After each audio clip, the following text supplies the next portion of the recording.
আসসালামু আলাইকুম। আপনারা সবাই কেমন আছেন? আলহামদুলিল্লাহ আমি ভালো আছি। আজকে আপনাদের মাঝে শেয়ার করব হালিম মিক্স রান্না। এখানে আমি একটা পাত্র নিয়ে নিয়েছি, তার মধ্যে দিয়ে দিব 2টা হালিমের প্যাকেট।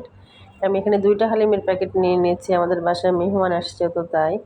তো আমি ফুটান্ত গরম পানি দিয়ে এই হালিম মিক্সটা আমি ভিজিয়ে রাখবো। এখানে দেখেন একদম বলকটা গরম পানি হতে হবে, বারবার নেড়ে চেড়ে দিব দোলা যাতে না লাগে। এদিকে আমি হাফ কেজি মাংস নিয়ে নিয়েছি, মাংসটা কড়াই উঠিয়ে দিলাম। এ পর্যায়ে দিয়ে দিলাম পেঁয়াজ কুচি দেওয়ার পর দিয়ে দিব আদা রসুন বাটা 2 টেবিল চামচ। তারপর দিয়ে দিব স্বাদ মতো লবণ।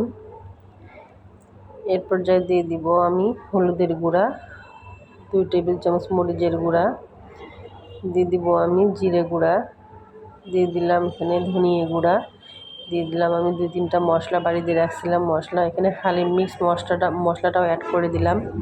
2 প্যাকেটের জন্য 2 প্যাকেটই দিয়ে দিলাম একটুখানি তেলটা দেওয়ার পরে হাত দিয়ে মাখিয়ে চাখিয়ে নিব সুন্দর করে। মাখা হয়ে গেছে, দিয়ে দিলাম পানিটা দেওয়ার পরে আমি চুলায় বসিয়ে দিব।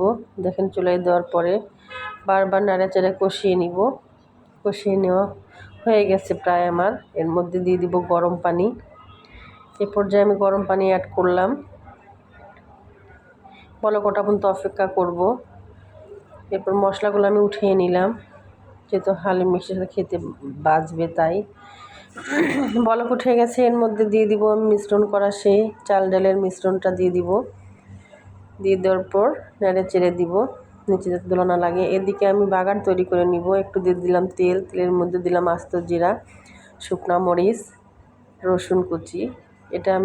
বাগারটা আমি একদম ব্রাউন কালার করে ভাজিয়ে নিব, সুন্দর করে নেড়ে চেড়ে ভাজিয়ে নিব। এদিকে আমি হালিমটাও বারবার নেড়ে চেড়ে দিব। বাগারটা ভাজা হয়ে গেছে, হালিমের উপরে দিয়ে দিলাম। এ পর্যায়ে আমার রান্নাটা শেষ। আমি এখন একটা বলে উঠিয়ে নিয়ে নিলাম। এরপর আমি সুন্দর করে একটা বাটিতে সাজিয়ে নিব। প্রথমে দিয়ে দিলাম আমি কিছু পেঁয়াজ বেরেস্তা, তারপর দিয়ে দিব আমি শসাগুলো দেওয়ার পর দিয়ে দিব আমি কাট করে রাখা সে আদা। এই পর্যায়ে দিয়ে দিব আমি ধনিয়া পাতা দেওয়ার পর আমি দিয়ে দিব একটা লেবু। দেখতে দেখেন কতটা সুন্দর হয়েছে, খেতেও কিন্তু অনেকটাই সুন্দর। বাসায় অবশ্যই ট্রাই করে দেখবেন। কে কোথা থেকে আমার ভিডিওটা দেখছেন অবশ্যই লাইক কমেন্ট করে জানাবেন। অবশ্যই আমি অপেক্ষায় থাকলাম আপনাদের। সবাই আপনারা ভালো থাকেন, সুস্থ থাকেন এই শুভকামনায়। আজকে এই পর্যন্তই। আল্লাহ হাফেজ।